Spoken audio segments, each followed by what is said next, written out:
সুখে দুঃখে তোমার পাশে কে থাকে বলো তো?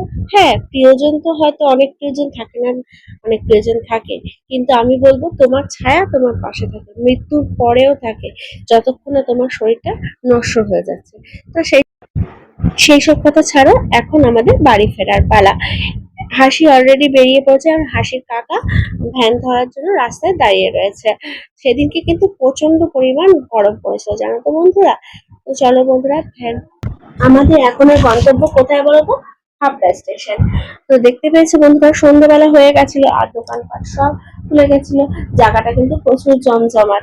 তা ভ্যানটা কিন্তু প্রচন্ড গতিতে চলছিল। আর আমি তাই হাসিকে বলেছিলাম, তুই কিন্তু আমাদের আমাকে আর কাকাকে ধরে বস, নইলে কিন্তু ছিটকে পড়ে যাবে। আমি আর কাকা অবশ্য কিছু ধরে বসেছিলাম, কিন্তু ও তো কিছু পাচ্ছিল না, বাচ্চা মানুষ, তাই ও আমাকে আর ওর কাকাকে ধরে বসেছিল।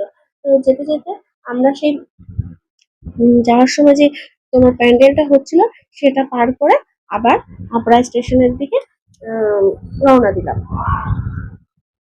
আর ভ্যানে উঠেই হাসি কিন্তু রাস্তা বললো যে আমাকে এরপরে কি হলো বলেন তো বন্ধুরা? এই যে আমরা ব্রিজে উঠে পড়েছি, ওভার ব্রিজে।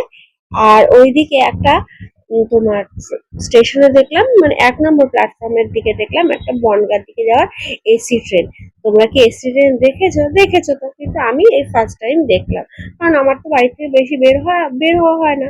তারপরে মা কালীকে নমস্কার দিয়ে আমরা ট্রেনে ওঠার জন্য এগোলাম। আমরা অবশ্য এসি ঢুকালে যাবো না, আমাদের গন্তব্য তো মধ্যগ্রাম, এটা বিপরীত দিকে। তারপরে বনগাঁ লোকালে অ্যানাউন্সমেন্ট করলো, এরপর আমরা বনগাঁ লোকালে উঠে পড়লাম। তার আগে হাসির কাকার কাছে বায়না করে একটা চিপসের প্যাকেট কিনেছিল। তারপরে আমি বললাম, এই আমাকে একটু দে চিপস। ও আমার সাথে চিপসটা শেয়ার করে নিল, আমি একটু চিপসটা খেয়ে নিচ্ছিলাম, কাকাকেও দিয়েছিল অবশ্য চিপসটা। এরপরে কি, এরপরে যথারীতি ট্রেন চলে আসলো এবং আমরা ট্রেনে উঠে পড়লাম। ট্রেনে এসেছিল অনেক বাদাম, ঝালমুড়ি, তোমার এই ছোলা ভাজা, এসব, কিন্তু আমরা এসব কিছু কিনে দিইনি হাসিকে।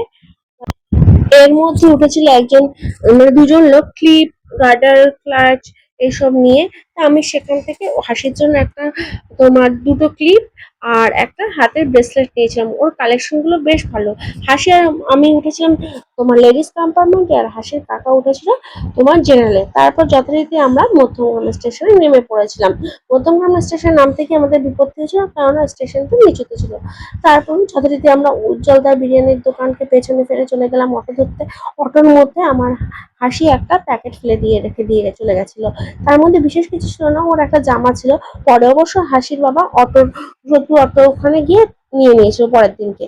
তো এই ছিল আমার হাবড়া থেকে সোদপুর আসার জার্নিটা। কেমন ছিল এই জার্নির গল্পটা? কমেন্ট করতে অবশ্যই ভুলো না। টাটা বন্ধুরা, গুড বাই।